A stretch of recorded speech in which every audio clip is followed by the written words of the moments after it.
예수님의 12가지 신앙 고백에 대한 영적인 의미 세 번째 시간을 함께 갖도록 하겠습니다.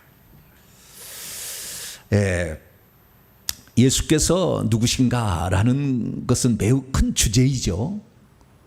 성경에서 요한복음 5장 39절에도 너희들이 성경에서 영생을 얻기 위하여 성경을 연구하지만 이 성경이 곧 내게 대하여 증언하고 있다. 그러니까 성경을 보게 될 때 예수님이 누구신지를 볼 수 있는 눈이 열려야 성경을 볼 수 있는 지각의 그 영역이 넓혀지는 거예요. 근데 하나의 재미난 이야기로 이렇게 성경을 보게 되면 이 성경은 그 이야기로 끝나는 거예요. 근데 거기에서 과연 예수 그리스도를 하나님께서는 어떻게 표현하고 있는가라는 사실을 볼 수 있는 눈이 열리게 되면 우리가 성경을 제대로 본 거죠. 성경을 제대로 봐야만이 요한복음 17장 3절 영생은 유일하신 참 하나님과 그의 보내신 자 예수 그리스도를 아는 것이라. 영생의 그 분량은 예수 그리스도를 아는 분량이 되기 때문에 영생의 분량이 늘어나는 거죠. 영생이란 영원한 생명으로서 아버지께서 주시는 것으로서 그 아버지의 생명의 분량이 충만한 사람일수록 나중에 우리가 천국에 가면 아버지의 보좌 앞으로 더 나아가는 거죠. 그렇기 때문에 저와 여러분은 이 예수 그리스도를 아는 것에 많은 힘을 쓰게 되시기를 바랍니다. 그래서 구약 시대도 아주 중요한 말을 했어요. 자, 우리 성경 하나를 볼까요? 호세아서 6장을 볼까요? 구약 성경 호세아 6장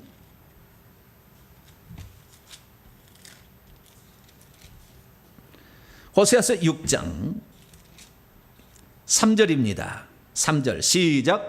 그러므로 우리가 여호와를 알자. 힘써 여호와를 알자. 그의 나타나심은 새벽빛같이 어김없나니 비와 같이 땅을 적시는 늦은 비와 같이 우리에게 임하시리라 하시니라. 아멘. 호세아 6장 3절에 가면 구약의 성도들은 여호와를 알아야 되는 거예요. 구약의 성도들은 여호와를 힘써 알라. 힘써 그냥 적당히 알고 스쳐 지나가게 하는 것이 아니라 알기 위해서 힘써라. 그럼 얼마만큼 알기 위해서 힘써야 되느냐? 호세아서 2장을 보세요. 얼마만큼 알기 위해서 힘써야 되느냐? 2장 19절로 20절을 봅니다. 호세아서 2장 19절로 20절까지 말씀을 봅니다. 다 찾으셨으면 함께 읽죠. 시작. 내가 네게 장가들어 영원히 살되 공의와 정의와 은총과 긍휼이 여김으로 내게 장가들며 진실함으로 내게 장가들리니 내가 여호와를 알리라. 장가들어서 시집 장가들어서 그 아내와 남편을 아는 것처럼 여호와를 알아야 된다 그 말이에요. 그러니까 저 사람이 누군지 연애할 때는 잘 몰라요. 왜냐하면 연애할 때는 너무나 화장을 잘해가지고 그 사람의 본 얼굴이 뭔지를 알 수가 없어요. 특히 연예인들은 더 그렇습니다. 연예인들은 그 화장을 하고 나오기 때문에 실제 맨 얼굴하고 많이 틀리대요. 그래서 저 사람이 그 사람인가? 그런다는 거예요. 결혼할 때도 그런다는 거예요. 결혼할 때까지도 한 번도 잘 모르다가 결혼한 날 그 다음날 아침에 일어나 보니까 웬 딴 여자가 있더라 이거예요. 어제까지 너무 화장을 잘해버렸거든. 계속 화장된 얼굴만 봤는데 아침에 보니까 이 김이 죽게 돼 있고 무엇이 막 눈썹도 덜 이쁜 거예요. 보니까 시커멓지 않아. 여기 딴 여자가 있나? 네, 그럴 수 있다는 거예요. 그러니까 그 사람을 속속들이 알려면은 장가들어서 알 때 더 속속들이 안다는 거예요. 네, 그 정도로 우리가 하나님을 알아야 된다 그거죠. 이것이 아는 것이 영생이라 그런 거죠. 저와 여러분들은 하나님을 알되 힘써서 알고 장가들어서 시집가서 아는 것처럼 하나님을 알 수 있게 되기를 축원합니다. 그래서 하나님이 진정 우리에게 바라시는 내용은 뭐냐? 자, 이사야 11장을 열어보죠. 또 이사야 11장 앞쪽으로 가서 이사야 11장 9절입니다. 네. 하나님 궁극적으로 원하는 게 뭐냐 이거죠. 구약시대에 지금 말로 얘기를 합니다. 구약시대 말로. 네. 이사야 11장 9절 말씀입니다. 같이 한번 읽어보시죠. 시작. 내 거룩한 산 모든 곳에서 해됨도 없고 상함도 없을 것이니 이는 물이 바다를 덮음같이 여호와를 아는 지식이 세상에 충만할 것이라. 물이 바다를 완전히 덮은 것처럼 하나님을 아는 지식이 가장 가득해지기를, 이것이 바로 천국에서 상황입니다. 그 앞에 6절부터 보게 되면 천국에서는 싸우는 일이 없거든요. 이리와 어린 양이 함께, 표범이 어린 염소와 함께 눕고 살고, 송아지 어린 사자와 살찐 짐승이 함께 있어 어린아이에게 끌리는, 바로 이러한 사자가 소처럼 풀을 먹는 아버지, 이렇게 우리 하나님께서 계시는 그곳은 그렇게 평화로운 그런 곳이 되는데, 이 모든 곳에서, 그래서 천국에 가게 되면 하나님을 알라 하지 않아도 잘 알 수가 있어요. 그런데 그 분량은 우리가 정해서 가는 겁니다. 그렇기 때문에 우리가 이 땅에서 하나님을 아는 분량을 정확히 더 키워나가는 복된 성도가 되기를 바랍니다. 그래서 우리가 예수 그리스도를 지금 알려고 하고 있는 것입니다. 요한복음은 이 예수 그리스도가 누구신가에 관한 그러한 말씀을 우리에게 증거해 주고 있죠. 요한복음을 기록한 목적이 그렇게 다 있기 때문에. 그래서 우리는 요한복음 1장을 통하여서 예수님이 누군지를 공부하고 있는데, 오늘은 세 번째 시간입니다. 그럼 요한복음 1장에서 예수님은 어떻게 얘기하고 있느냐? 서론 부분에서 얘기한 부분이 있고, 그 다음에 세례 요한의 증언 가운데 나온 부분이 있고, 5명의 제자들에 의한 신앙 고백의 부분이 있습니다. 우리는 지난 2번의 시간을 통하여 세례 요한이 어떻게 고백했는지에 관하여 우리가 공부를 했는데요. 세례 요한은 총 5가지로 고백을 했었습니다. 세상 죄를 지고 가는 하나님의 어린 양, 먼저 계시니, 성령이 머물러 계시니, 성령으로 세례 주시느니, 하나님의 아들이라는 이 5가지 공부를 첫 시간에 세상 죄를 지고 가는 하나님의 어린 양 부르심과 더불어 한번 했고요. 그 다음에 지난 시간에 나머지 4개를 했습니다. 오늘은 6번째부터 12번째까지 총 7가지에 관하여 오늘 공부를 하게 될 것입니다. 뭐 깊숙하게 공부하려면 하나 하는데 1시간씩 해야 되겠지만, 그렇게까지 우리가 뭐 하지 않아도 그래도 제가 어느 정도까지는 여러분에게 말씀을 드릴 거예요. 그래서 오늘은 총 7가지 공부를 하게 되는데요. 우선 요한복음 1장을 보세요. 뭘 공부를 해야 되는 것인가? 첫 번째는 38절에 나와 있는 라삐어, 안드레와 그 사도 요한이 묻죠. 라삐어 어디 계시오니까 예수님을 라삐라고 고백했다. 이게 첫 번째 그거요. 그 다음에 안드레가 말하기를, 우리가 안드레와 요한일 것 같은데 41절에 보면은 우리가 메시아를 만났다. 이 메시아는 번역하면 그리스도죠. 그래서 두 번째는 예수님은 그리스도다. 첫 번째는 랍비다, 두 번째는 그리스도다, 이렇게 할 수가 있고요. 그 다음에 세 번째, 네 번째는, 5번째는 45절에 3가지가 나와 있어요. 45절에 빌립이 나다나엘을 찾아 이르되 모세가 율법에 기록하니, 그 다음에 여러 선지자가 기록한 이, 마지막으로 요셉의 아들 나사렛 예수, 이 3가지가 여기에 나와 있습니다. 그리고 그 다음에 49절에 가면 하나님의 아들은 세례 요한을 때 공부를 했기 때문에 이건 생략하고, 이스라엘의 임금, 여기에 임금이라는 말을 원문으로 보면 왕이라고 되어 있어요. 이스라엘의 왕. 우리가 성찬들이 되면 늘 그러잖아요. 이스라엘 왕이 나셨네. 이스라엘 왕이 나셨다고 하잖아요. 이스라엘의 왕이라는 의미가 무엇인가? 이스라엘 왕으로 고백되어졌죠. 그 다음에 51절 보면은 예수님이 친히 말하기를 인자 위에 오르락내리라. 이것은 5명의 신앙 고백은 아닙니다만 예수님이 스스로 자신을 지칭하는 표현이에요. 나라는 용어 대신에 쓴 용어거든요. 인자라고. 그래서 그 인자라는 말이 대체 무엇인가? 인자라는 의미, 이 호칭의 의미는 대체 무엇인가? 그래서 우리가 여기까지 살펴봄으로 총 12가지의 예수님에 대한 신앙 고백을 살펴보는 시간을 갖도록 하겠습니다. 오늘은 드디어 랍비부터 시작을 해보도록 하죠.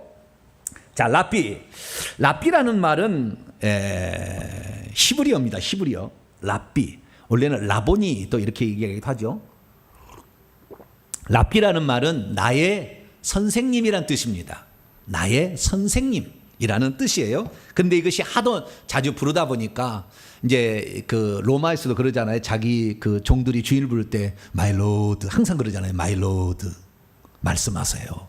마이 로드 이렇게 하듯이 랍비라는 것은 나의 주님, 나의 스승님, 나의 스승님, 나의 선생님이라는 의미입니다. 그런데 랍비라는 용어가 나중에는 어떻게 굳어지게 되냐면 처음에 선생님이라는 의미는 어떤 율법을 가르쳐주는 선생님이라는 그런 의미일 뿐만 아니라 어떤 기술을 가르쳐줄 때도 랍비가 될 수 있었어요. 어떤 기술을. 그러니까 율법을 가르쳐주는 율법 교사만을 지칭하는 게 아니라 다양한 것을 의미했는데 이스라엘 사람들이 나중에는 이 율법 학교를 졸업하고 정규 과정을 거쳐야만이 랍비라는 칭호를 주게 됩니다. 아주 뒤에 일어난 일이에요. 한참 뒤에 80년도 90년도 일어난 일입니다. 근데 그 전에는 율법을 많이 알고 있는 사람들을 존경해서 랍비라고 이렇게 불러준 거예요. 아시겠죠? 그러다가 나중에는 고유명사처럼 바뀌었어요. 그때는 율법 교사라고 딱 이제 그 고정이 되는 개념이 되고 처음에는 그러진 않았어요. 그래서 이 존경하는 의미로 처음에는 랍비라는 것을 사용하게 되죠. 그런데 시간이 지날수록 이 랍비라는 의미는 어떻게 되느냐? 율법 교사라는 의미가 확장이 되어서 율법 교사를 의미하는 의미로 많이 쓰이게 되는 것이죠. 그래서 여기에서도 마찬가지로 율법에 대해서 잘 아시는 분이라는 의미로 쓰여지고 있습니다. 오늘 본문 말씀에 요한복음 1장 35절에서 51절 말씀 두 번 랍비라는 얘기가 나오는데 첫 번째는 안드레와 그리고 사도 요한으로 추정되는 그 인물 두 사람이 랍비여 어디에 머물고 계십니까? 라고 얘기하고 그 다음에 두 번째는 빌립의 친구 나다나엘이 랍비여 당신은 하나님의 아들이시요 당신은 이스라엘의 임금이로소이다 라고 얘기를 합니다. 그러면 랍비라는 용어를 쓰지 아니하고요 디다스 칼로스라는 용어를 쓸 수가 있습니다. 이 디다스 칼로스라는 말은 선생님이에요. 티처입니다. 선생님이란 말이 용어가 나와요. 성경에도 예수님 부를 때 다윗의 자손이요 그 다음에 선생님이요 그 다음에 주님 뭐 이렇게 여러 가지 용어를 쓰지 않습니까? 그런데 그 중에서 랍비라는 용어를 맨 처음에 만났을 때 썼다라는 것들은 이 사실은 무엇을 말해주고 있냐면 안드레나 사도 요한이나 빌립이나 나다나엘이나 율법에 대해서 매우 관심이 많았다는 걸 말해주고 있어요. 그리고 지금 그 자신들이 만났던 그분은 율법에 대해서 우리에게 잘 설명해 줄 수 있는 존경할 만한 분이라는 그 의미를 담고 있어요.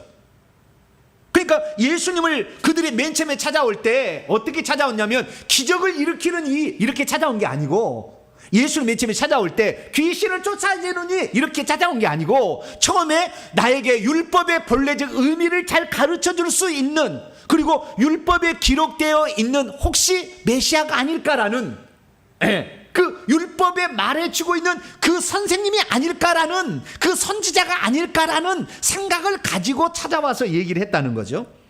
그래서 이 랍비라는 용어가 나오는데 이 성경에요 신약 성경에서 랍비라는 용어가 총 15번 나와요. 근데 그 중에서 절반 이상 8회가 요한복음에 나와요.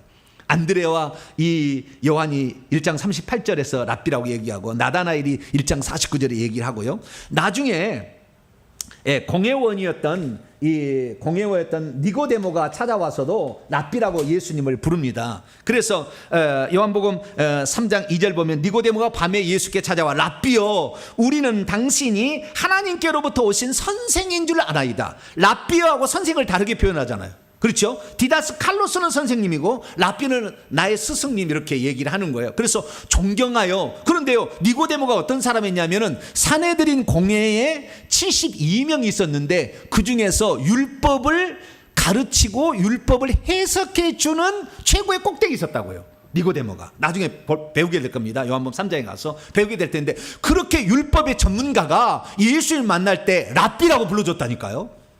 그러니까 보통뿐이 아니라는 사실을 이미 사람들은 알고 있었어요. 그래서 니고데모도 그렇게 얘기하고요. 그 다음에 이 제자들이 나중에 요한복음 9장에 날 때부터 그 맹인된 자에게 말하기를 이 사람이 맹인으로 난 것이 누구의 죄로 인함입니까? 자기입니까? 자기 부모입니까? 이렇게 랍비라는 용어를 자주 사용하므로 율법에서는 어떻게 이것을 말하고 있는지 말씀해 주십시오 라는 의미로 말하고 있어요. 그러니까 당신은 율법의 본래적 의미를 정확히 설명해 줄 수 있는 이유, 율법에서 약속하고 있는 바로 그이가 아닙니까? 라는 의미로 랍비라는 용어를 썼다는 거예요. 사실 예수님은 우리의 영원한 랍비가 아니겠습니까? 그래서 예수님께서 마태복음 23장에 외식하는 서기관 바리새인들을 향하여 말하기를 너희는 랍비라 칭함을 받지 말라. 너희의 선생은 하나요? 너희는 다 형제가 아니냐? 너희들이 시장에서 문안 받는 거, 랍비라 칭함을 받는 거 좋아하는데 너희들은 율법 선생이 아니다. 왜냐하면 잘못 가르치고 있었기 때문에. 그래서 너희의 선생은 하나다. 그러면 그때 디다스 칼로스는 대체 누구를 말하는 것일까? 하나님 아버지를 말하는 것일까요? 예수님이 말하는 것일까요? 성령님을 가르치는 것일까요? 거기에는 본문에는 나와 있지 않아요. 근데 우리가 추정은 해볼 수가 있죠. 그것은 1차적으로는 하나님 아버지겠고, 진짜 선생님은, 율법 선생님은 지금 말씀하고 있는 율법을 해석해 줄 수 있는 이. 그래서 요한복음 5장에 읽어보게 되면 예수님이 이렇게 얘기했죠. 옛사람에게 말한 바 살인하지 말라 하는 것을 너희가 들었으나 나는 너희에게 말하노니, 너희가 나가라 하면 공회에 잡히게 되고 미련한 놈이라면 지옥불에 던져지라. 그렇게 율법을 해석해 주는 5가지 부분이 6가지가 나와요. 6가지가 이는 이로 갚으라 뭐 했다는 얘기를 들었으나, 뭐 그 다음에 간음하지 말라는 얘기 들었으나, 여자를 보고 이미 음욕을 품고 여자를 보면 간음해, 이렇게 해석해 주는 게 율법을 해석해 주는 게 나온다고요.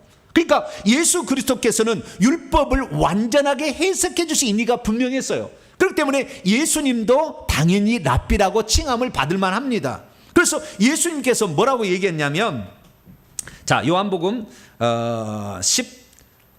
어디를 볼까요? 요한복음 13장을 볼까요? 요한복음 13장. 예수님이 자신을 랍비라고 하지 않았지만 선생이라고는 얘기를 했어요.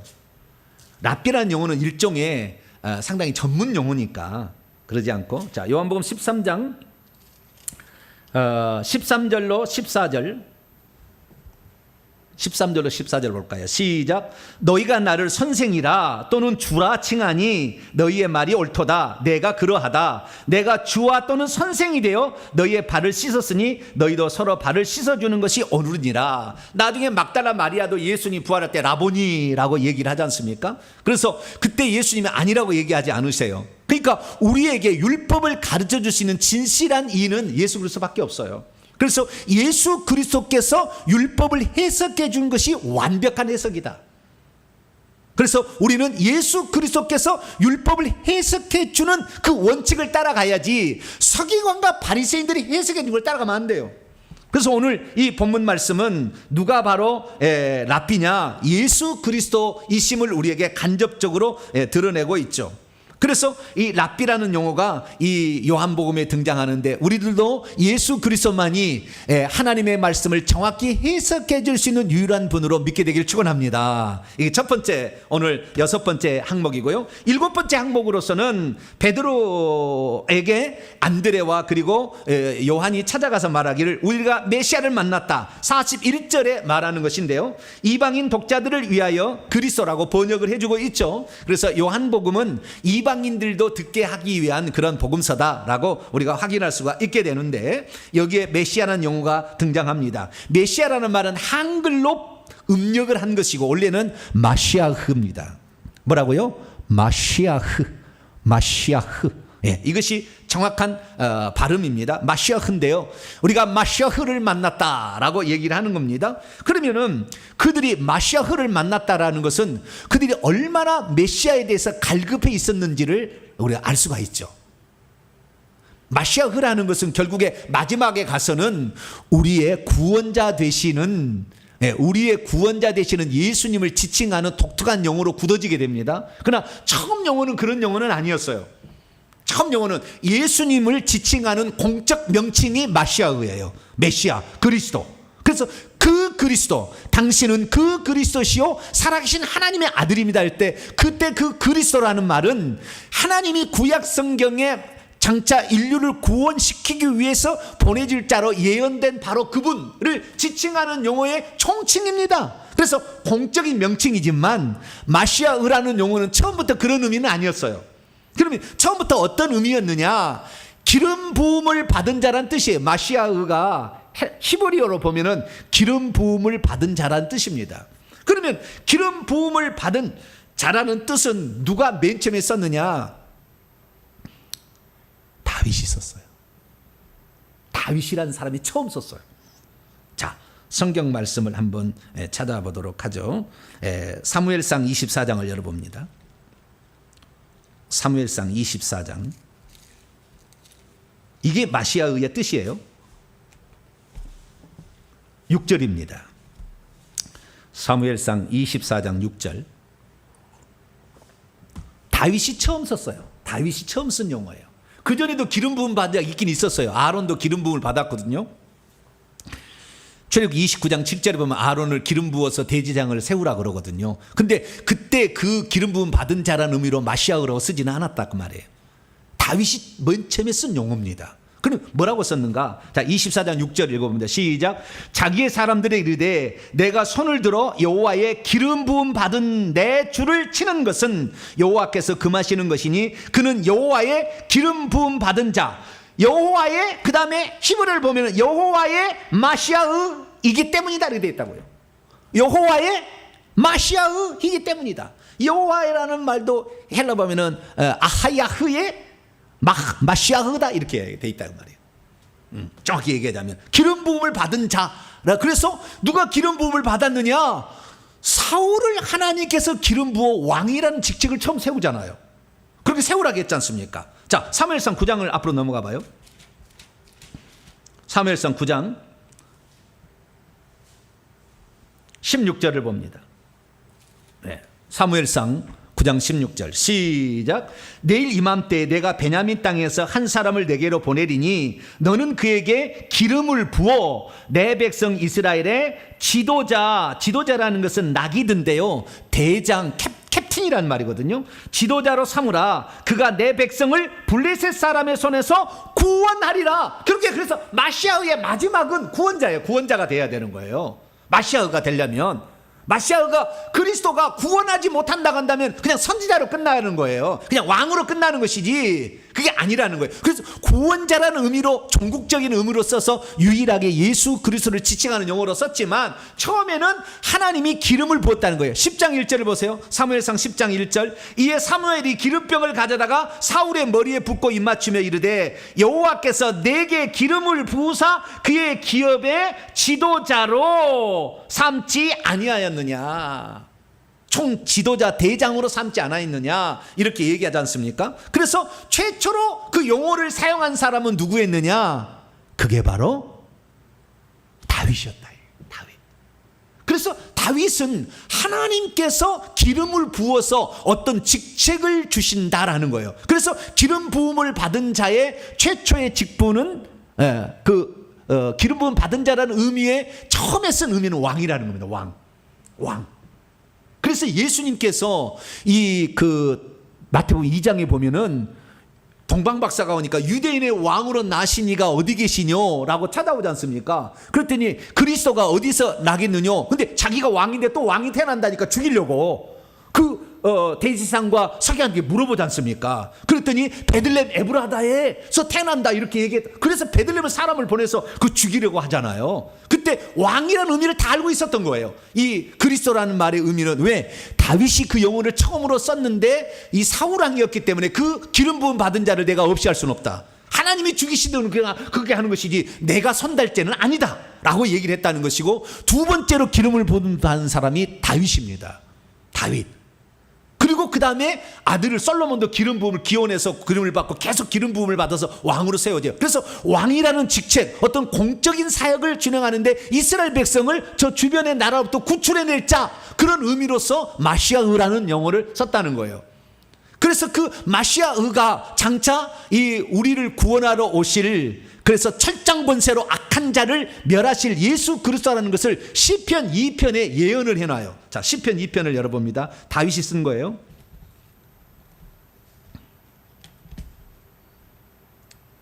시편 2편 2절을 보게 되면, 1절부터 보게 되면, 어찌하여 이방 나라들이 분노하여 민족들이 헛된 일을 꾸미는가? 세상의 군왕들이 나서며 관원들이 서로 꾀하여 여호와와 그의 기름 부음 받는 자, 여호와와 그 다음에 그의 마시아흐를 대적하며 이렇게 돼 있거든요.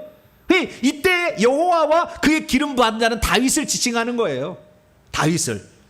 그래서 6절을 보니까 내가 나의 왕을 거룩한 시온에 세웠다 하시리로다. 나의 왕, 하나님께서 나의 왕을 땅에 세웠대. 다윗을 왕을 세웠다는 거예요. 그래서 왕적 신분을 처음에는 지칭하는 독특한 용어였다라는 것입니다. 그 왕은 어떤 것이냐, 이 9절 보니까 철장으로 만국을 깨뜨리고 질그릇같이 부스를 수 있는 자. 이게 나중에 요한계시록에 나오지 않습니까? 2장과 19장에 만왕양 만주의 주가 되시는 예수 그리스도, 철장 권세로 만국을 다스릴 남자아이, 이것을 지칭하는 거예요.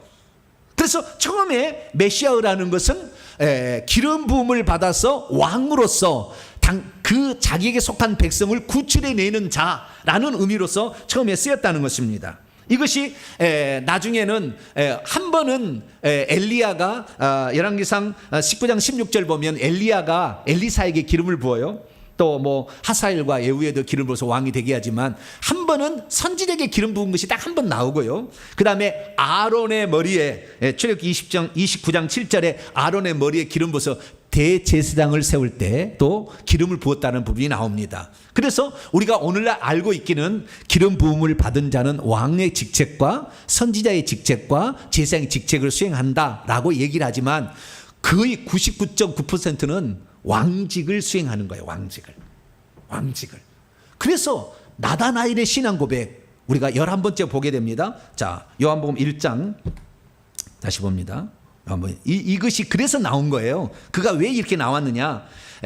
요한복음 1장 49절에 나다나엘이 대답하되 랍비여 당신은 하나님의 아들이시요 당신은 이스라엘의 왕이, 이게 왕이에요. 왕이시, 당신은 메시아란 그런 의미예요. 이스라엘의 왕이란, 이스라엘의 장차 보내질 왕적 존재, 다윗처럼 이 땅에 오셔서 평화를 줄 존재라는 의미로서 이스라엘의 왕이라, 바실리우스 왕이라, 킹이라고 얘기를 했는데 이런 것들이 다 결국에 율법에 기록했고 메시아로서 오실 이라는 것을 생각하고 나다나엘이 고백한 거예요. 그런 것을 알 수가 있겠죠. 그래서 이 기름 부음을 받은 자인데요, 다윗도 당연히 기름 부음을 받죠. 그래서 1차는 사무엘이 사무엘상 16장을 13절을 보게 되면 이 사무엘에 와서 기름을 붓죠. 그 이세의 아들들을 초청해 가지고, 없어가지고 양치기 오라고 그러지 않습니까? 기름을 붓는 장면이 나와요. 그래서 1차 기름을 붓게 되고요. 사무엘하 2장 3절 4절 보면 유다 사람들이 2차로 기름을 부어서 유다의 왕을 삼고, 사무엘하 5장 3절에 보면 이스라엘 모든 장로들이 와서 이스라엘 모든 지파의 왕으로 삼아서 이제 완전한 왕이 되고, 나중에 그 헤브론에 있다가 이제 예루살렘에 천도를 하게 되므로 왕의 도성을 예루살렘으로 정하게 됩니다. 그래서 이 땅에 천국의 그 것들을 그대로 표현해주고 이 땅에 살다 간 사람이 다윗이어서, 우리는 그래서 신약 성경에 수많은 사람들이 예수님이 지나갈 때 다윗의 자손이요 이렇게 부른 것은 당신이 바로 다윗의 자손으로 온다는 그 메시아입니다. 왕으로 오신다는, 이스라엘의 왕으로 오실 분입니다라는 것을 고백하는 것이죠. 그래서 요한복음에서도 이스라엘의 왕이라는 의미를 용어가 두 번 나와요. 나다나엘이 고백하지 않습니까? 그리고 뿐만 아니라 저기 요한복음 12장 13절에 보면은 주의 이름으로 오시는 이여 이스라엘의 왕이여 하면서 종려나무까지를 흔드는 이스라엘 백성의 고백이 나와요. 이스라엘 왕으로 오시느니라 이렇게 고백을 합니다. 그래서 예수님은 그 이스라엘의 왕이시고 그리고 이스라엘 왕이실 뿐만 아니라 좀 더 나가면은 모든 사람들의 왕이고, 나중에 만왕왕 만주의 주죠. 보이는 것들과 보이지 않는 것들의 왕이십니다. 할렐루야. 그분이 군주가 되시죠. 그래서 요한계시 17장 14절이나 19장에 보게 되면은 예수님이 만왕왕 만주의 주다. 그래서 어린 양은 그것으로 또 모든 것을 이길 수가 있다. 철장 권세로 이긴다라고 그렇게 얘기를 하고 있는 것입니다. 그래서 이 메시아라는 말은 왕으로서, 모든 피조물의 왕으로서 우리를 구출하실 구원자이시다 라는 그런 의미로 쓰였다는 것을 확인할 수가 있고요. 그리고 예수님은 요한복음에서 선자로 고백이 되는데, 요한복음 4장에 가서 이제 사마리아 여인을 공부하는데요, 사마리아 여인이 4장 19절에 당신은 선지자입니다. 너 남편을 불러오라 그랬더니 지금 남편이 없다 그랬더니 그 예수님 얘기한 걸 보고 깜짝 놀라서 당신은 선지자라 얘기하지 않습니까? 예, 그리고 엠마오로 가는 두 제자 누가복음 24장 19절에 보면 그는 하나님과 모든 백성 앞에서 말과 일에 능한 선지자라 이렇게 해서 예수님은 이 미래에 대해서 예언할 수 있고 회개를 외쳤던 선지자의 역할을 또 예수님이 누군지 하나님 누군지를 잘 얘기했던 선지자 역할을 잘 감당했음을 알 수가 있고요. 그리고 제사장인 것은 대제사장인 것은 요한복음 17장이 대제사장 즉 기도라고 일컫는 분향단에 대제사장이 향을 사르듯이 하나님께 기도하는 내용이 나와요.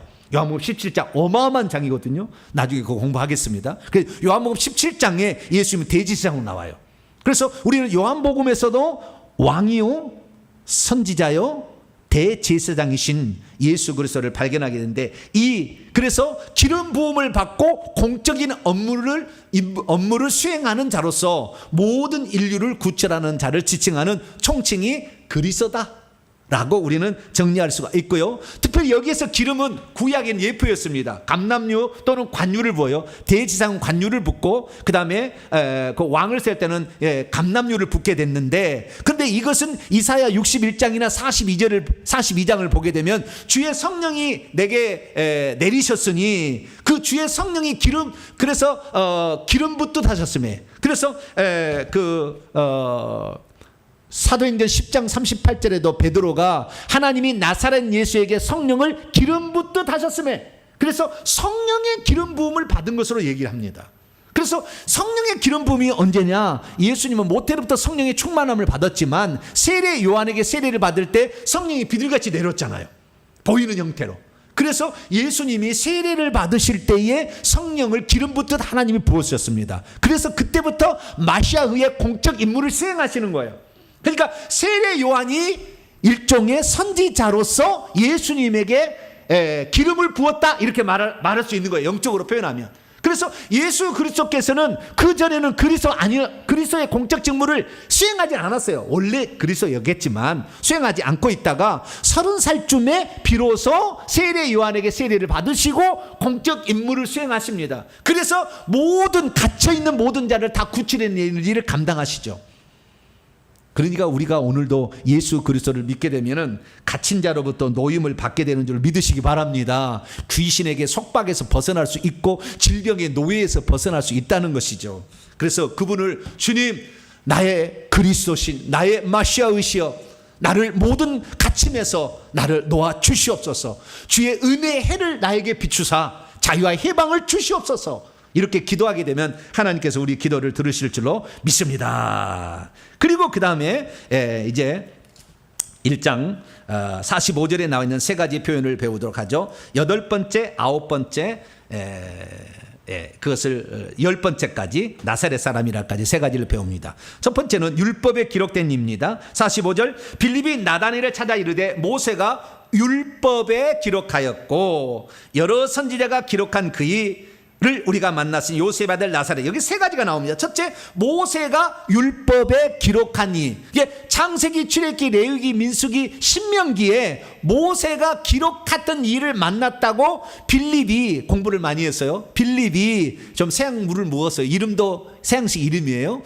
그래서 외국에 가서 공부를 했던 것 같아요. 빌립이. 그 빌립이 헬라어를 잘 썼는데 빌립이 나다나엘 율법 연구를 위해서 무화과나무에서 공부하고 있었던 그를 찾아서 뭐라고 얘기하냐면은 모세가 율법에 기록하였고 너 율법 잘 알지? 여러 선지자들이 너 선지자들이 예언 잘 알지? 그분을 내가 만났어. 그분이 누군지 알아? 나사렛 요셉의 아들 나사렛 예수. 요셉의 아들은 뭔지를 잘 모르겠지만 나사렛 예수에게 이런 말에 나다나엘이 충격을 받아요. 나사렛에서 무슨 총구석에서 갈릴리 총구석에서 무슨 선지자가 나 이렇게 생각을 한 거예요. 좀 이따 나사렛 사람이라는 얼마나 큰 의미가 있는지는 좀 이따 제가 설명하겠습니다. 그런데 앞에 두 가지는 뭐예요? 네가 율법 잘 알지? 너 선지자들의 예언을 잘 알고 있지? 그 선지자들이 기록했고 율법이 기록한 분이 여기 있어 라고 처음에는 소개했다는 거예요. 뒤에는 좀 생략했으면 좋겠는데 우리를 위해서 얘기를 했는 것 같아요. 왜냐하면 우리같이 우준한 자도 처음에 들을 때 깨달을 수 있도록 하려고. 그래서 우리를 위해서 얘기한 게 아닌가 싶은데, 어쨌든 앞에 두 개만 얘기했으면 귀가 쫑긋했어요.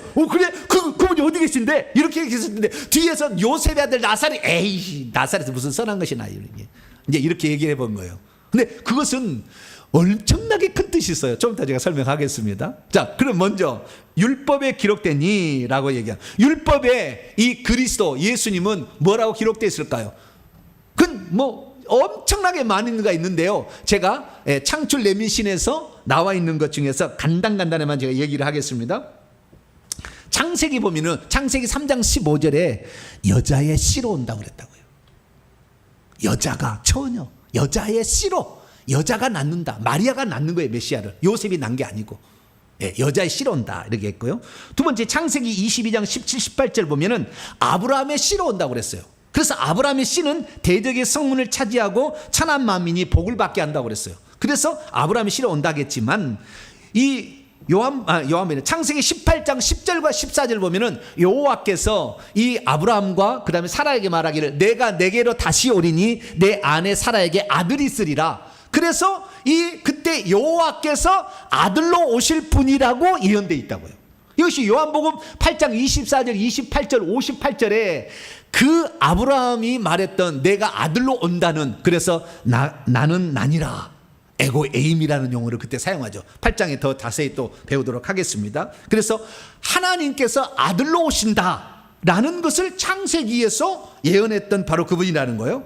뿐만 아니라 출애굽기로 넘어가게 되면, 출애굽기에서는 뭐라고 나오느냐, 출애굽기 12장에 넘어가게 되면 유월절 어린 양, 고린서 5장 7절에 나와 우리의 유월절 어린 양이 희생되었다 얘기하지 않습니까? 그래서 우리를 죽음의 세력으로부터 건질 수 있도록 자신의 피를 흘려서 우리의 죄를 용서해 줄 수 있는 이로 나오는 거죠. 이게 출애굽기 12장 5절 6절에 나와 있죠.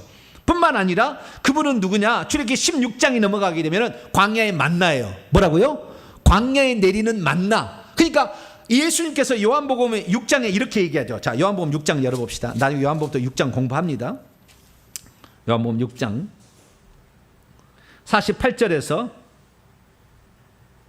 51절까지, 요한복음 6장 48절에서 51절까지 말씀을 또 봅니다. 시작.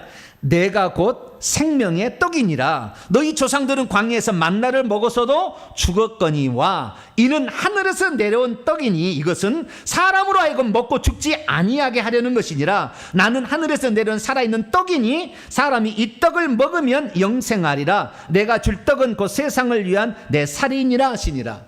예수님 몸과 살과 피가 결국에 우리의 생명을 주기 위해서 이 땅에 온 하나님의 살아있는 떡이라 이렇게 얘기를 하므로, 예수님이 그래서 베세다 들녘에서 오병 이어의 기적을 일으키는 것은 예수님이 참떡이라는 것을 가르쳐 주기 위함이에요. 나중에 요한복음 6장에 가서 정확히 배울 겁니다. 그래서 예수님은 하늘에서 내려와서 우리의 영혼의 생명을 주는, 육신의 양식이 아닌 영혼의 생명을 주는 양식이다.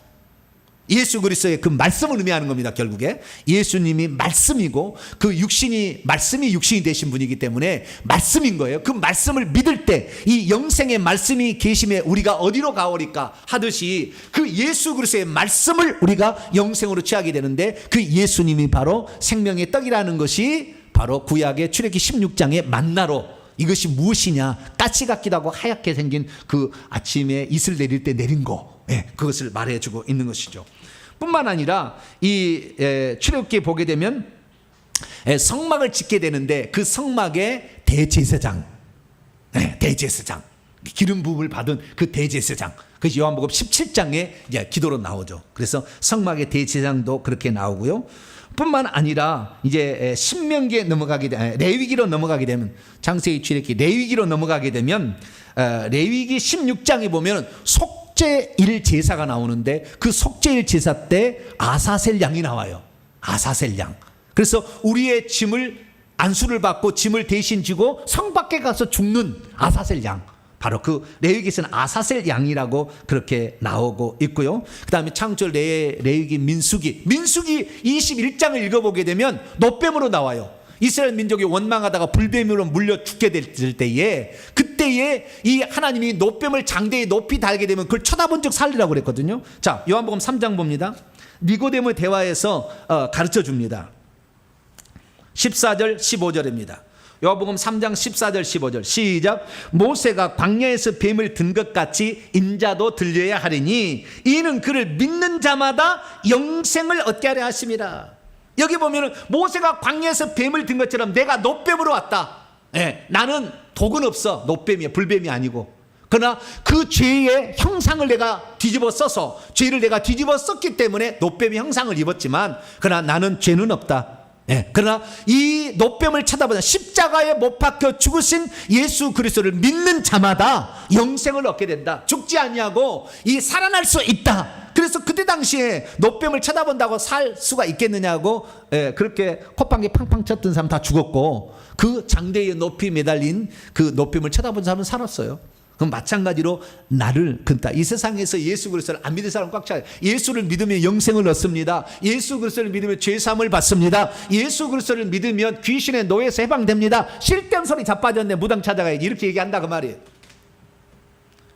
예수교만 정교냐? 불교를 믿으면 안 되고 이슬람 믿으면 안 되고 우리나라의 동학 믿으면 안 되냐? 이렇게 얘기하는 거예요. 네. 그럼 그렇게 믿으셔야 돼요. 네. 그러나 본인은 그 믿겠다는데 그 믿으시고 우리는 진리의 말씀 하나님이 던져주신 이 말씀을 온전히 믿게 되기를 축원합니다. 이 믿는 자는 죽어보면 당장 알게 될 거예요. 그래서 우리가 예수 그리스도께서 우리를 위해서 죄 없는 분이 죄 있는 육신의 모양으로 오사 우리 위해서 죄를 뒤집어 쓰시고 십자가에 죽으셨음을 확실히 믿게 되기를 바랍니다. 그래서 이렇게 나와 있고요. 신명기 마지막 신명기에 가면은 18장 15절에 모세가 뭐라 했냐면은 장차 나와 같은 선지자를 하나님이 보냈을 것이다 라고 예언을 합니다.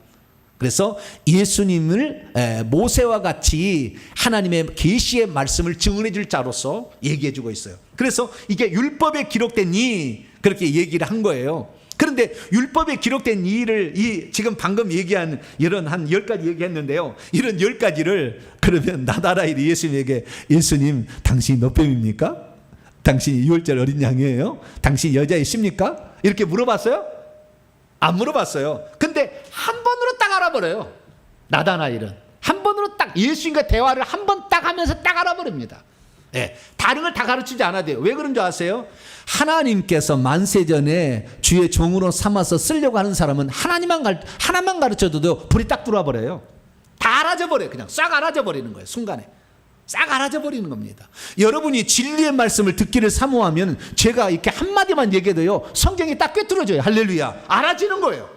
근데 말씀을 나는 사모하지 않는 사람은 나중에 천국에 쫙 뒤에 있겠지만 좌우지간 이 말씀을 사모하지 않는 자들은 아무리 얘기해도 잘 못 알아듣습니다. 근데 제가 이렇게 얘기를 해서 신구약 성경 창세기부터 요한계시록 얘기를 하게 되면 금방 알아들어. 왜? 이 사람은 지금 하나님의 말씀에 분량이 있는 사람이거든. 예, 그렇게 해서 나이 많은 영적 존재로 보여졌거든요. 그러니까 금방 아는 거예요. 여러분들은 알 수 있도록 힘써 여호와를 알자 그랬고, 예, 영생은 유일하신 참하는 그의 보내신 자 예수를 아는 것이라고 그랬으니까 알기를 더 노력하심으로 더 많은 분량의 예수 그리스도를 소유하는 복된 성도가 되길 축원합니다. 그 다음에 선지자들이 기록한 이라고 또 나오죠. 45절에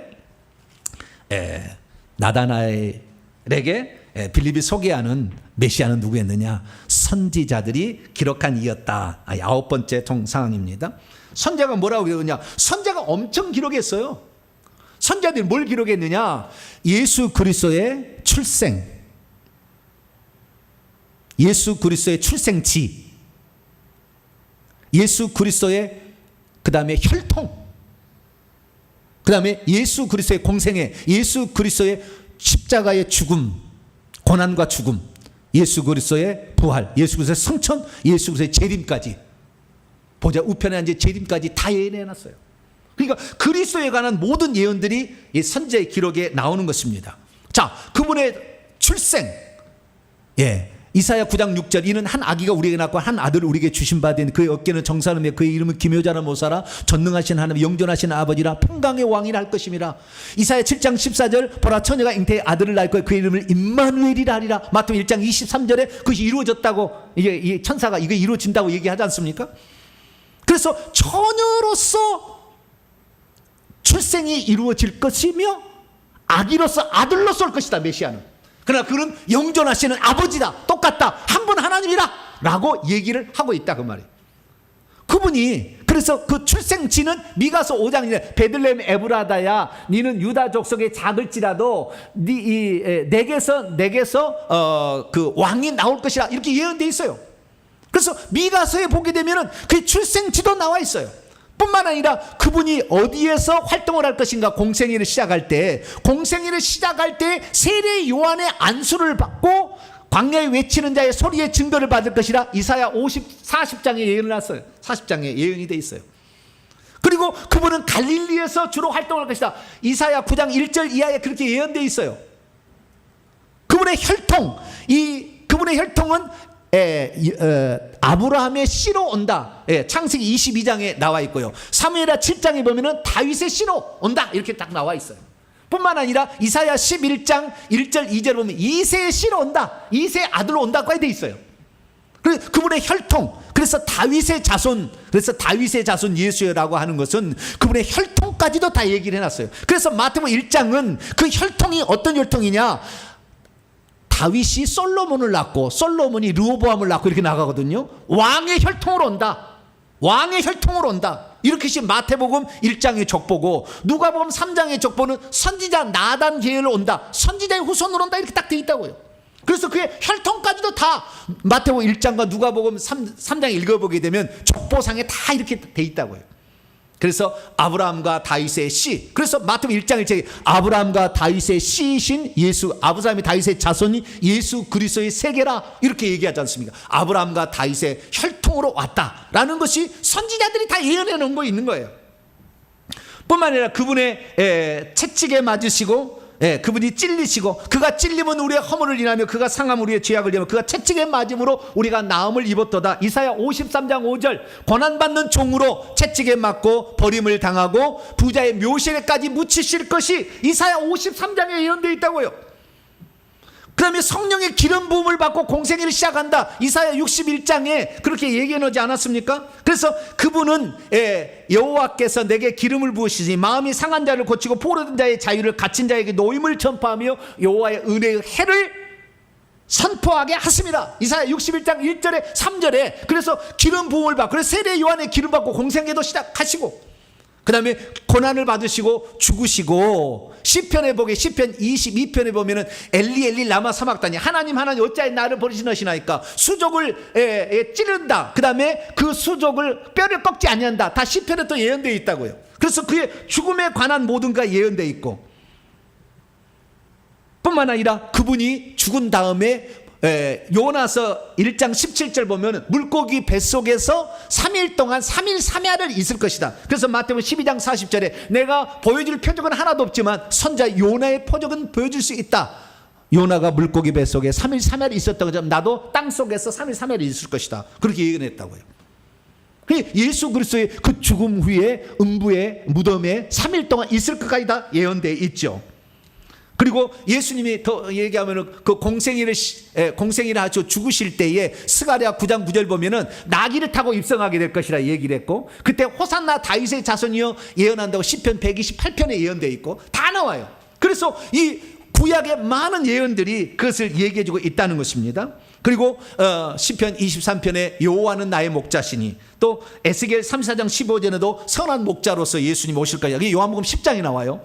나는 선한 목자라, 선한 목자는 양들의 몸을 버린다. 이게 또 예언되어 있는 것이고요. 다니엘서를 보게 되면 7장 14절에 인자와 같으니 사람의 아들 같으니라 온다 얘기되어 있고, 그분은 뜨인 돌로서 심판자로서, 그래서 다니엘서 2장에 그 다니엘서 환상을 보게 되면 이 머리에 금신상이 나오는데 금, 은, 놋, 그 다음에 철과 진흙으로 되어 있는데 다리에가 뜨인 돌이 탁 때려버리니까 밑에서 바스라져 가지고 산더미를 이룬다. 그래서 권세로서 세상 모든 권세를 쳐버리신다. 이것이 나오지 않습니까? 그래서 여러 가지 그 예언들을 다 보게 되면 예언자들도 기록한 이가 누구다? 예수 그리스도다. 이게 나와 있다는 것입니다. 그래서 우리는 선자들이 기록한 그이라는 것을 알 수가 있게 되는 것이죠. 그래서 우리 주 예수 그리스도를 믿는 것은 여러분 확실한 겁니다. 할렐루야. 예수 그리스도에 관하여 36,500가지의 예언이 예수님에게 이루어졌어요. 구약에 다 조사를 해보니까 36,500가지의 예언이 다 이루어진 거예요. 그러니 우리가 예수 그리스도를 믿는 것은 너무나 확실한 거다. 할렐루야. 그분을 구주로 믿는 것은 너무나 확실한 것이고 정확한 것이라 믿게 되길 바랍니다. 그 다음에 나사렛 사람이라는 거예요. 요셉의 아들 나사렛 사람. 요셉의 아들이라는 거. 자, 누가복음 3장을 열어보죠.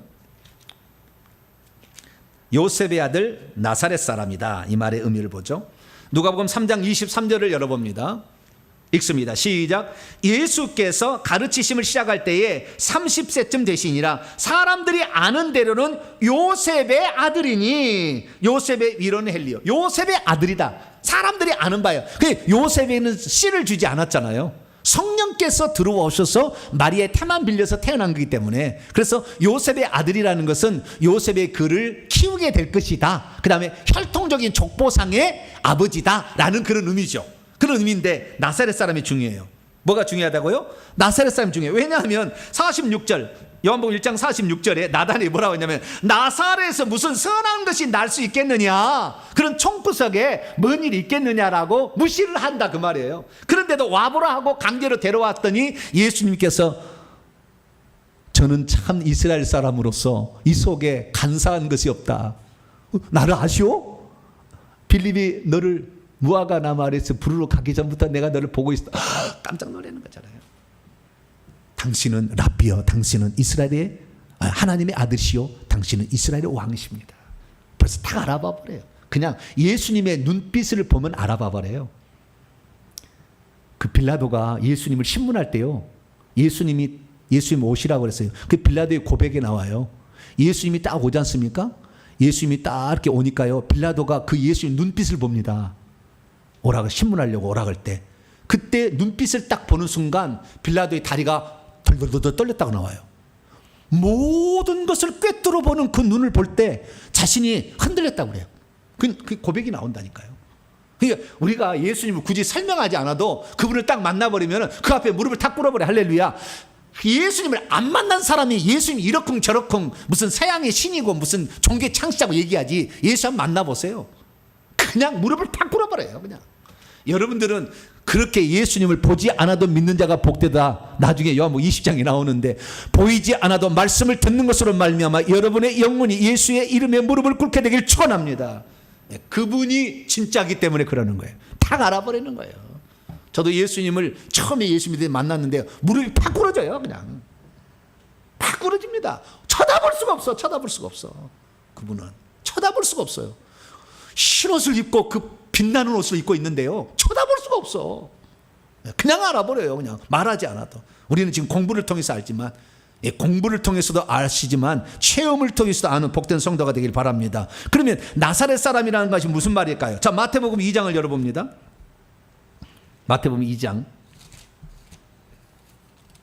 23절이에요. 마태복음 2장 23절 읽습니다. 시작. 나사렛이란 동네에 가서 그분이 사시니 이는 선지자로 하신 말씀에 나사렛 사람이라 칭하리라 하심을 이루려 성취하게 하려 하심이라. 나사렛 동네에 예수님이 가서 사신 이유가 뭐냐? 어렸을 때에 그의 부모가 나사렛 살았잖아요. 요셉과 마리아가 나사렛 살았잖아요. 그러다가 애 낳을 때는 베들레헴 갖다 놨다가 헤롯이 죽이려니까 애굽으로 피신했다가 한 조금 있다가 돌아오지 않습니까? 그래서 나사렛 사셨어요. 그런데 나사렛 사신 것은 왜 나사렛이냐? 나사렛 사람이라고 일컬을 것이다, 불리워질 것이라고 하는 예언의 말씀을 성취되게 하려 하십니다. 그러니까 구약의 예언에 이런 나사렛 사람이라고 예언되어 있을 거라는 거잖아요. 이 말은. 그러면 구약에 나사렛 사람이란 말이 과연 나오느냐? 우리는 히브리어이기 때문에 우리는 잘 몰라요, 이것을. 히브리어이기 때문에. 히브리어는 모음에 따라서 음가가 틀려지잖아요. 찾기가 쉽지 않아요. 그런데 알 수 있는 것은 뭐냐? 알 수 있는 것은 우리가 이 나사렛이라는 이 말이 무엇을 의미하는지를 성경에 찾아볼 수가 있어요. 그것은 지금까지 찾아낸 바에 의하면 두 가지예요. 하나는 그분이 나자르인이다, 나시르인이다 라는 말로 의미합니다. 이것은 우리 개혁성경에 나실인이라고 번역된 겁니다. 뭐라고요? 나실인이라고 번역이 된 겁니다. 자, 사사기 13장을 열어봅니다. 나실인이라고 최초로 불려진 인물은 삼손입니다. 삼손. 자, 사사기 구약 사사기 13장 7절입니다. 5절이나 7절 봐도 되는데요. 네. 하나님께 바쳐진다는 게 중요한 거예요. 자, 사사기 13장 5절을 먼저 봅니다. 5절. 시작. 보라, 내가 임신하여 마노아에게 아들을 낳으리니 그의 머리 위에 삭도를 대지 말라. 이 아이는 태에서부터 나옴으로부터 하나님께 바쳐진 나지르 또는 나자르인이 됨이라 돼 있어요. 히브리 원문을 보면은 몸에 따라서 나지르 또는 나사르, 나시르 이렇게 할 수 있어요. 나시르, 나사르 이렇게 얘기할 수 있거든요. 인이 됨이라. 그가 블레셋 사람의 성 이스라엘 백성을 구원하기 시작하리라. 나시린이라는 말은 하나님께 구별되어 바쳐진 자라는 의미입니다. 하나님께 구별되어 바쳐진 자. 그래서 그분이 하나님께 구별되어 바쳐진 자라는 의미가 나시른, 나자르, 그래서 나사렛, 나자렛, 네, 나자렛 사람이다. 네. 헬라어로 보면 나자렛은 나조라이스거든요. 나조라이스. 헬라어로 보면 나조라이스인데 나조라이스 사람이라 일컬음을 받으리라 이렇게 돼 있거든요. 나조라이스, 나시르, 나자르, 이렇게 얘기 나와. 그래서 이런 가능성이 있어요. 근데 이것은 그렇게 큰 가능성이기보다는 이미 모태롭게 하는 천국에서부터 이미 구별되어 있으니까 조금 부족하지 않나. 그러면 가장 확실한 건 이사야 11장입니다. 이사야 11장을 봅시다. 이사야 11장. 아마 이게 제일 더 가까운 것 같아요.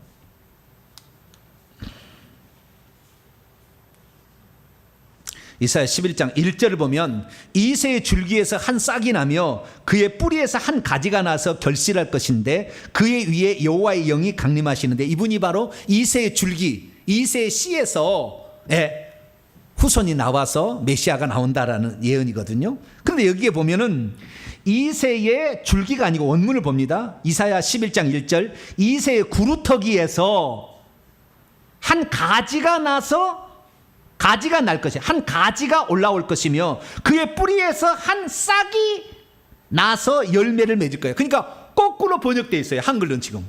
한글은 거꾸로 번역돼요. 한 싹이 아니고 한 가지가 올라오고 가지가 돋을 것이며 그의 뿌리에서 한 싹이 올라오는 거예요. 뿌리에서 가지가 올라오는 것이 아니라 뿌리에서 싹이 올라오고 그 줄기에서 가지가 올라오는 거예요. 그러면 히브리어를 보게 되면 뭐라고 하냐면은 이새의 줄기에서 한 싹이 날 때 싹은 호테르라고 돼 있어요. 그러니까 이 줄기에서 이렇게 올라오는 것은 뭐예요? 호테르라고 부르고 그 다음에 이 뿌리에서 이렇게 올라오는 게 있다. 뿌리에서 올라오는 것은 넷제르라고 합니다. 뭐라고요? 넷제르가 올라온다래. 제가 여러분 이해를 위해서 제가 사진 하나를 준비해 왔는데요. 사진을 좀 보도록 하죠. 이게 지금 감람나무예요. 예수님 당시에 겟세마네 동산에 있었을 것으로 추정되는 나무입니다. 2000년 넘었어요. 계속 부풀려가지고 그렇게 커졌어요. 근데 이 감람나무가 위에서 새로운 싹이 올라와서 저렇게 색깔이 틀리죠. 아래하고 위하고. 그렇죠? 새로운 가지가 올라온 가지에서 가지가 아시겠죠? 그 줄기에서 가지가 올라온 게 하나 있잖아요. 그것을 뭐라냐? 호테르라고 부릅니다. 호테르. 줄기에서 올라오는 가지 뭐라고요? 호테르라고 부릅니다. 그런데 이 뿌리에서 뿌리에서 올라오는 여러분 제대로 안 보이는데 뿌리에서 한 작은 지금 싹이 올라가고 있어요. 근데 이건 잘 안 보이는데 제가 아침마다 이렇게 요즘에 제가 건강 때문에 산책을 다니는데 산책에서 제가 찍은 사진입니다. 왼쪽의 사진을 보게 되면 줄기에서 한 가지가 올라왔죠. 새로운 싹이 가지가 올라온 거죠. 그렇죠? 왼쪽에 보면은 가지가 오른쪽을 보게 되면 그 뿌리에서 올라오는 세 가지 싹이 이렇게 올라온 게 있죠. 그래서 줄기에서 올라오는 가지는 호테르, 뿌리에서 올라오는 싹, 이 가지는 넷제르라고 한다는 거예요. 넷제르. 그래서 그 넷제르와 호테르가 다르는데 그 용도가 달라요. 용도가. 자, 이 줄기에서 올라오는 것은요, 막대기로 씁니다. 막대기로. 목자가. 그 다음에 뿌리에서 올라오는 것은 지팡이로 쓰는 거예요. 지팡이로. 뿌리에서 올라오는 넷제르는 지팡이로 쓰는 거예요. 용도는 어떻게 다르냐? 용도는 이렇게 다르는 거예요. 여러분, 양떼를 이끌 때는 지팡이로 이끄는 것이고요, 양떼를 해치러 오는 존재를 내리칠 때는 막대기로 내리치는 거예요. 용도가 달라요. 그래서 사진이 이렇게 나와 있는데, 막대기는 옆구리에 차죠. 막대기. 호테르는 옆구리에 차고, 그 다음에 손에 들고 있는 건 지팡이예요. 모세도 지팡이를 들었죠. 그 지팡이는 넷제르입니다. 넷제르. 지팡이를 드는 거예요. 그렇게 이렇게 하는 것인데, 이것은 무엇을 의미하느냐 하면은 간단한 거예요. 이것은 무엇을 의미하느냐, 예수님은 원래 하나님으로부터 인간이 창조되잖아요. 그런데 예수님은 이세의 후손으로 오는 거잖아요. 아들이었으니까. 그렇게 맞아요. 그러나 예수님은 동시에 뭐 했냐면은 하나님 자체로부터 올라오신, 하나님부터 나오신 이라는 거예요. 이세 후손이 아니라, 이세도 만든 분이에요. 그분이, 하나님 원래 한 분이 그분이 만들었는데, 우리 나무를 사람을 창조했는데, 그분이 우리를 구원하기 위해서 싹으로 올라온 거예요. 넷째로 올라온 거예요. 그래서 그분이 넷째르인이라 라고 말하는 것은 그분이 우리의 창조주이시다.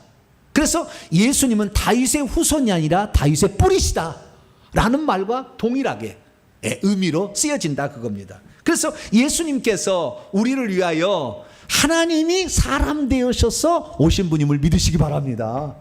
그것을 이 나사렛 사람이라, 그래서 넷제르에서 예수님이 사시게 된 것이다 라는 사실을 알 수가 있게 되는 것이죠. 그리고 예수님이 태어난 장소는 나는 떡이라 하기 때문에 떡집, 베들레헴이란 벳이란 말은 집이란 말이고, 을레헴은 떡이라는 거, 떡집에서 예수님이 태어나시고, 그 다음에 넷제르에서 사셨다. 이 예수님은 하나님으로부터 나오신 분으로서 사셨다라는 것을 말해주고 있습니다. 마지막 이스라엘 왕은 아까 제가 간단히 설명했는데요, 이스라엘 왕은 예수님이 이스라엘 왕이시다라는 것을 나다나엘과 이스라엘 백성들이 종려나무 가지고 흔들며 얘기했다라는 것이어서 그분은 왕 메시아다는 걸 알 수가 있고요. 마지막으로 인자입니다. 사람의 아들인데요, 그것은 예수님이 당신 자신을 지칭하는 용어예요. 그러니까 나라는 말을 대신에 인자가라는 말을 쓰죠. 그래서 인자라는 말을 쓰게 되는데, 이 인자라는 말은 결국에 예수님이 사람의 아들, 사람이라는 뜻입니다. 나는 하나님이지만 사람으로 왔다라는 거죠.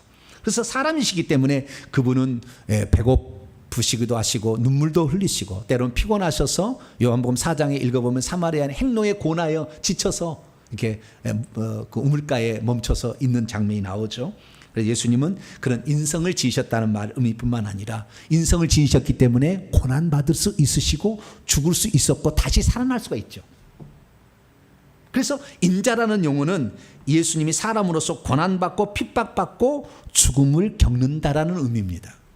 그런 의미로 늘 인자라는 용어를 쓰게 되고, 그래서 그 인자로서 예수님이 사셨기 때문에 하나님께서 그를 죽은 자 가운데서 부활시키시고 하나님 보좌 우편에 앉히시며 다시 재림하셔서 심판하게 하는 권한을 주셔요. 그래서 인자라는 용어는 세 가지 중요한 의미를 가지고 있는데, 마태복음 9장 6절 보면 인자가 세상에서 죄를 사하는 권세가 있다. 대신 죽었기 때문에 인자는 죄 사할 수 있는 권세가 있고요. 그 다음에 요한복음 5장 27절에 의하면 인자됨으로 말미암아 심판하는 권한을 주셨다. 예수님도 똑같이 인생을 사시면서 이기셨기 때문에 우리들도 심판하실 수가 있으시다. 심판주라는 얘기를 하고 있고요. 그 다음에 예수님께서 인자가 되셔서 하나님 말씀에 순종, 사람으로서 순종을 하시고 죽기까지 복종을 하셨기 때문에 만왕양 만주의 주가 되시고 모든 이름 위에 뛰어난 이름이 되셔서 그분을 왕이 되게 하셔요. 그래서 마태복음 19장 28절에도 인자가 자기의 영광의 보좌에 앉을 때에 나를 따른 너희도 그분의 보좌 12보좌에 앉아 이스라엘 12지파를 심판하리라, 그렇게 얘기할 수 있는 것입니다. 그래서 그분이 왕위에 오르셨고 그것이 우편에 앉으셨으면 표현되어 있죠. 마태복음 26장 64절에도 인자가 권능의 우편에 앉는 것과 하늘 구름을 타고 오는 것을 내가 보리라.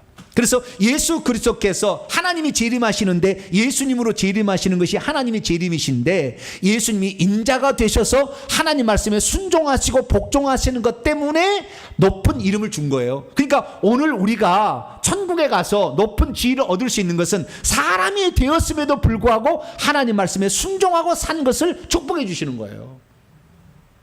그래서 우리는 지금 천국에서 들어갈 어떤 지위를 얻을지 아무것도 결정이 되지 않고 우리가 이 땅에 어떻게 사느냐에 따라 결정이 되는 것입니다. 여러분들은 하나님 말씀에 순종하고 살게 되길 축원합니다. 하나님 맡겨주신 일들에 충성할 수 있게 되길 축원합니다. 그럴수록 하나님은 나중에 여러분들에게 심판하는 환난도 주시고 왕자에 앉는, 그래서 14만 4천의 보좌에 앉는 그런 영광을 주시기 때문에 여러분도 그런 영광의 보좌에 앉기까지 더욱더 충성할 수 있게 되기를 축원합니다. 우리가 인자라는 이 영혼을 통하여 스스로 자기를 낮추시고 겸손히 살다 가셨던 우리 주 예수 그리스도를 아셔야 돼요. 그래서 우리는 겸손히 오늘도 우리에게 주어진 일에 충성할 수 있게 되기 바랍니다. 예수님은 나사렛 사람, 그 보이지 않는 그리고 알아주지 않는 시골 촌구석에 사셨지만 그분은 하나님께서 보내신 분이었기 때문에, 그래서 예수님께서 나중에 이 가룟 유다가 랍비어라고 하면서 그때 예수님이 네가 누구를 찾느냐? 나사렛 예수를 찾는다라고 얘기하지 않습니까? 그때 내가 그니라, 깊은 의미로 얘기한 거예요. 너희들은 보잘것없는 것으로 나사렛 예수를 보지만 내가 하나님으로서 사람 되어 오신 바로 그 존재다. 내가 그니라 하는 그 말과 동시에 사람들이 벌렁 떨어져 버렸어요. 왜? 내가 그니란 말이 에고 에임이란 말이거든요. 내가 나는 스스로 있는 자다, 이렇게 딱 얘기를 해버렸대. 그때 뚝 떨어져. 나 요한복음 19장 공부할 거예요. 그냥 팍 떨어져 버립니다. 왜? 하나님이 당신의 존재를 얘기하니까 피조물이 어떻게 거기에 견딜 수 있겠습니까? 팍 거꾸러져 버려요. 우리는 스스로 하나님이신데 낮추셔서 나사렛 사람이라 칭함을 받으셨던 그분처럼 겸손히 사셔서 여러분의 나중에 하나님께서 인정해 주시는 높은 지혜에 속하는 그런 자가 되시기를 간절히 바랍니다. 거룩하신 하나님 감사합니다. 오늘 예수 그리스도께서 누구신가 7가지 신분에 대해서 들었습니다. 이 예수 그리스도를 나의 주님으로 영원토록 모시며 살 때 예수님을 본받아 겸손히 살아가는 저희들 되게 해 주옵소서. 우리 주 예수 그리스도의 이름으로 기도하옵나이다.